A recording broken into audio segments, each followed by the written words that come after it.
Okay guys, so once again welcome to Clueless Harpal where Harpal is not so clueless this time. So আজি আমি কথা পাতিম বাজেটৰ কথা। বাজেট বস্তুটো আপোনালোকে মনত পেলাওক আপোনাৰ পকেটতে হওক বা আপোনাৰ ঘৰত বা আপোনাৰ সোসাইটিত বা আপোনাৰ ষ্টেটত বা আপোনাৰ কান্ট্ৰিত বাজেটটো বহুত বেছি ইম্পৰ্টেণ্ট। আমি মানে কেতিয়াবা কথা কওঁ ন যে আজি বাজেট কম আছে অলপ ভালকে চলিব লাগিব আৰে ভাই এবাৰ বাজেট বেছি আছে তো সাংঘাতিককে চলিব পাৰিম so budget is one of the most important aspect of a country so এইবাৰ বাজেটটোত মানে আপোনালোকে ভাবিব পাৰে হালৱা কিয় বনাই আছে আৰে বাজেট দে হালৱা কিয় সো হালৱা চেৰিমনি বুলি কোৱা হয় সো সেই হালৱা বনোৱা হালৱা খোৱাৰ লগত কি ৰিলেশ্যন আছে বাজেটৰ হালৱা খোৱা পাছত বাজেট লিখা মানুহকেইজনৰ কি অৱস্থা হয় কিয় কোৱাৰেণ্টাইন কৰোৱা হয় সেই গোটেইখিনি বস্তু মই আপোনালোকক আজি এই ভিডিঅ'টোত ক'ম সো ভিডিঅ'টো লাষ্টলৈকে চাই থাকিব আৰু লাইক শ্বেয়াৰ আৰু সাবস্ক্ৰাইব কৰিবলৈ নাপাহৰিব যদি আপোনালোকে ভাল পায় সো বেসিক্যালি বাজেটৰ কথা ক'লো যে বাজেট কেনেকে ইম্পৰ্টেণ্ট সো মই যদি আজি মনত পেলাব যাওঁ মই যেতিয়া সৰু আছিলোঁ তেতিয়া দেউতাই প্ৰতি মাহে যেতিয়া স্যালাৰি লৈ ঘৰলৈ আহে মাৰ লগত বহি ডিসকাস কৰে যে এই মাহৰ বজাৰটো কোট কৰা যাব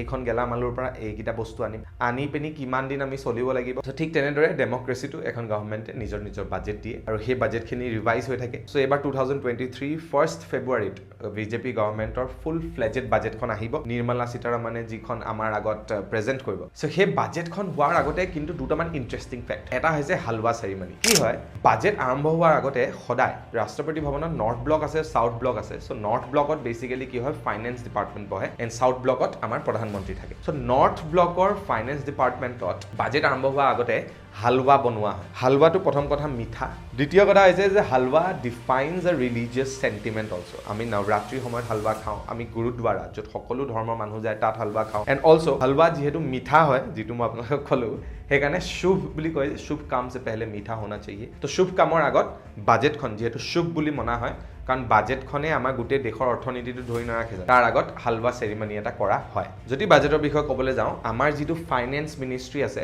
ফাইনেন্স মিনিষ্ট্ৰি আণ্ডাৰত আছে ডিপাৰ্টমেণ্ট অফ ইকনমিক এফেয়াৰ আৰু সেই department of economic affairs under the finance ministry prepares the budget every year and which is presented by the finance minister. So basically বাজেটৰ বিষয়ে কিন্তু কনস্টিটিউশনত ইন্টাৰেষ্টিংলি একো নাই মানে মই এটা টুক্কা মৰা নাই আপোনালোকক কৈছো আপোনালোকে যদি কনস্টিটিউশনখন খুলি চাই কনস্টিটিউশনৰ ভিতৰত আপোনালোকে এই বাজেট শব্দটো যে আমি ইউজ কৰি আছো সেই বাজেট শব্দটো ক'তো নাপায় কাৰণ কনস্টিটিউশনত যি আমাৰ ইকনমিক্স বা আমাৰ এই বাজেটৰ বিষয়ে মেনশন আছে সেইটো আছে আৰ্টিকল 112 112 নম্বৰ আৰ্টিকল সো 112 নম্বৰ আৰ্টিকলত আমি যেটো বাজেট কৈ আছো সেই বাজেটটো কোৱা হয় annual financial statement annual financial ষ্টেটমেন্টত কি হয় যে আমাৰ দেশখনে এই গোটেই বছৰটোত কিমাননো ঘটিলে কিমাননো উৰালে আমি লাভত আছো নে আমি লোকসানত আছো এনেকুৱা ধৰণৰ গোটেইখিনি বস্তু মিক্স কৰি যি নাম্বাৰছ এটা গেম হয় সেইটো কয় এনুৱেল ফাইনেন্সিয়েল ষ্টেটমেন্ট বা ইন আল ল্যাঙ্গুৱেজেছ বাজেট তো যি আমি বাজেট দেখো এটো সময়ত আমি যি বাজেট দেখি আছো সো এটো এই দুদিন মানৰ আগতে প্ৰিপেয়াৰ নহয় 6-7 মাহ আগৰ প্ৰিপাৰেশ্যন বেসিক্যালি আমাৰ ফাইনেন্স মিনিষ্ট্ৰীয়ে কি কৰে কিছুমান সৰু সৰু ফৰ্ম বনায় যিখিনি বেলেগ মিনিষ্ট্ৰীক দিব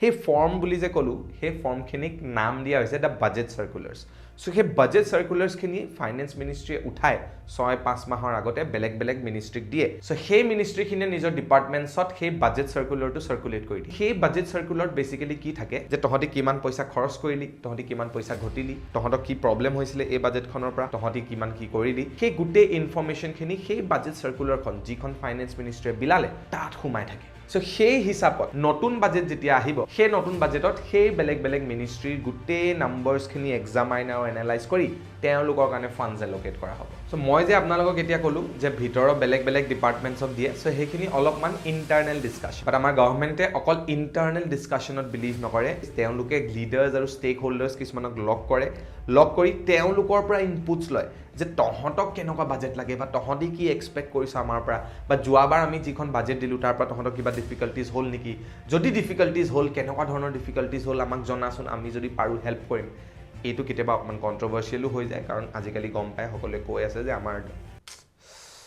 যেতিয়া ফাইনেন্স মিনিষ্ট্ৰীয়ে ডিসাইড কৰিব যে ঠিক আছে তহঁতৰ ডিপাৰ্টমেণ্টক আমি ইমান পইচা দি দিম এই বছৰৰ কাৰণে চলিবলৈ তহঁতৰ ডিপাৰ্টমেণ্টক ইমান সো এতিয়া আমাৰ ঘৰত যেতিয়া বাজেট ডিসাইড হৈছিলে সো দেউতাই যদি মোক পকেট মনি 20 টকা দিয়ে আৰু মোৰ বাক যদি 50 টকা দিয়ে মইতো উল্টাই ধৰিম যে মোকো 50 টকা দৰকাৰ হৈছে বাকে অকল 50 টকা কিয় দিয় সো তেতিয়া দেউতাই কি কৰে দেউতাই মাৰ লগত ডিসকাশনত বহে আহকচোন হেৰা আহাচোন আমি বহি ডিসকাশন এটা কৰো যে ই 30 টকা কমকে কিয় পালে তাৰ পিছত মায়ে ডিসাইড কৰে যে নাই ঠিকই আছে ই 30 টকা কমকে পাব লাগে কাৰণ ই এক নম্বৰৰ অলগদ্ধ বুলি নহয় বাট মায়ে ডিসাইড কৰিলে so that is the final verdict তো আমাৰ বাজেটৰ সময়টো তেনেকুৱা হয় যেতিয়া ফাইনেন্স মিনিষ্ট্ৰীয়ে নিজৰ বাজেটটো দিয়ে কোনোবা এটা ডিপাৰ্টমেণ্ট নিজৰ বাজেট এলোকেশ্যনৰ লগত বা নিজৰ ফাণ্ড এলোকেশ্যনৰ লগত হ্যাপি নহব পাৰে তো তেতিয়া তেওঁলোকে কমপ্লেইন কৰিব পাৰে যে মোক কিয় কম পইচা দিলি then comes the prime minister into play so প্ৰধানমন্ত্ৰীয়ে ফাইনেন্স মিনিষ্ট্ৰীৰ লগত বহি আকৌ এবাৰ ডিসকাস কৰে যে এটো শুদ্ধ হৈছে নাই হোৱা তেওঁলোকে মিলি প্ৰধানমন্ত্ৰী আৰু ফাইনেন্স মিনিষ্ট্ৰীয়ে মিলি যেটো ফাইনেল ডিসিজন লয় কেটোৱে হৈ যায় ইয়াৰ মিনিংটো এটোৱে যে ঘৰত মায়ে প্ৰধানমন্ত্ৰী এই যে গোটে ডিসকাশনখিনি হল সেই ডিসকাশনখিনি আমি গম পালো যে আহিবলগীয়া বছৰত আমাৰ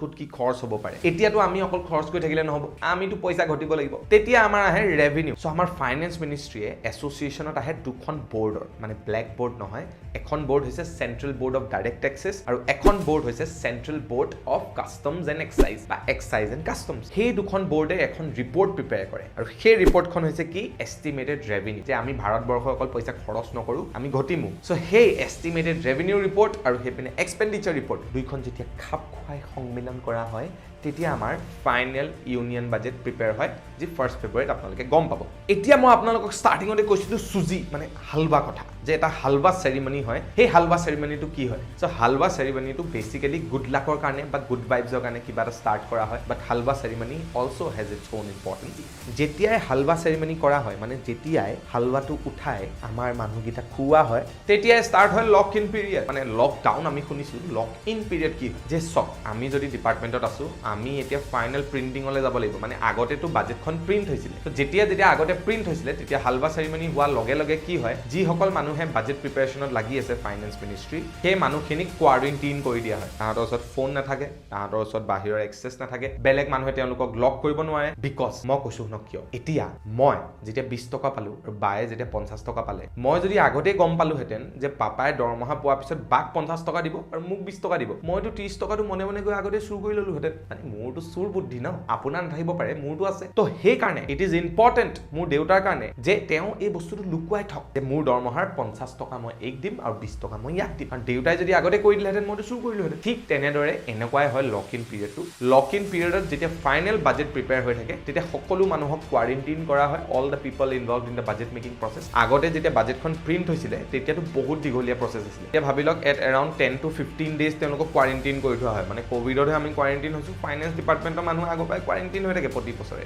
বাট এতিয়া কি হ'ল যিহেতু লাষ্ট ইয়াৰৰ পৰা আমি দেখিছো যে নিৰ্মলা সীতাৰমণ যি আমাৰ ফাইনেন্স মিনিষ্টাৰ তেওঁ ডিজিটেল বাজেট প্ৰিপেয়াৰ কৰিছে সো এতিয়া যেহেতু ডিজিটেল হৈ গ'ল সো সেইকাৰণে বাজেট বনাওঁতে যিটো টাইম লাগে আমাক টাইমটো কম হৈ গ'ল সো সেইকাৰণে আমাৰ লক ইন পিৰিয়ডটো কম হৈ গ'ল 15-10 দিনৰ কাৰণে ফোন নোহোৱাকৈ থাকিব নালাগে এতিয়া 5 দিন মানে হৈ যায় আগতে ৰাষ্ট্ৰপতি ভৱনতে প্ৰিণ্ট হৈছিলে বাট তাৰপিছত লাহে লাহে কি হ'ল মীৰা ৰোড বুলি এটা জেগা আছিলে মীৰা ৰোডতো প্ৰিণ্ট হোৱা ষ্টাৰ্ট কৰিলে বাট কেতিয়াবা কিছুমান ডকুমেণ্টছ লিক হৈ গৈছিলে সো সেই লিকটো বচাবলৈ লাষ্টত প্ৰিণ্টিংটো শিফ্ট কৰি দিয়া হ'ল নৰ্থ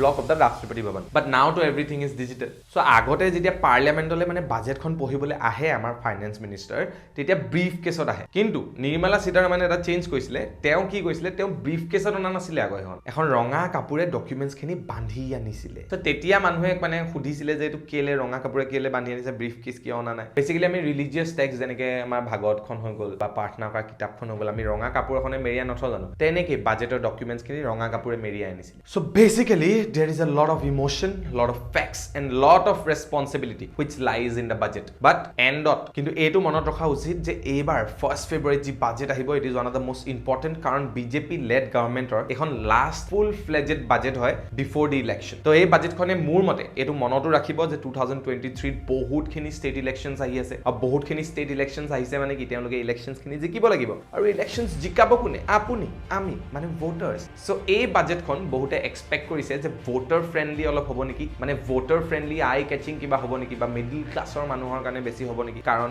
ভাৰতত মিডল ক্লাছ মানুহৰ সংখ্যা আটাইতকৈ বেছি বাট এখন যিহেতু last full fledged budget of the current BJP government so বহুতে এইটো কৈছে যে এই বাজেটখনত কিছুমান আমি এনেকুৱা চেঞ্জেছ দেখিব পাৰোঁ যিয়ে হয়তো আমাৰ কমন মেনখিনিৰ মুখত আকৌ এবাৰ হাঁহি আনি দিব পাৰে but for that to know' we will have to wait till 1 February when the budget will be release এতিয়াতো কোৱাৰেণ্টাইনত আছে লিখা মানুহখিনি আৰু ময়ো যাওঁ লাইট চাইট লগাই ধুনীয়াকৈ ছেটআপ কৰিলোঁ আপোনালোকে যদি ভিডিঅ'টো ভাল পালে শ্বেয়াৰ কৰিব লাইক কৰিব ছাবস্ক্ৰাইব কৰিব বেছি দীঘলীয়া কৰা নাই আপোনালোকক অলপমান ইনফৰমেশ্যন দিবলৈ সহায় কৰিলোঁ আৰু এনেকুৱা ভিডিঅ' আনি থাকিম আৰু ইণ্টাৰেষ্টিং কিছুমান টপিকত ভিডিঅ' আনি থাকিম এতিয়া যাওঁ হালৱা কথা মই বেছিকৈ কৈ থাকিলোঁ চুজি মোৰো মানে খাবলৈ মন গৈছে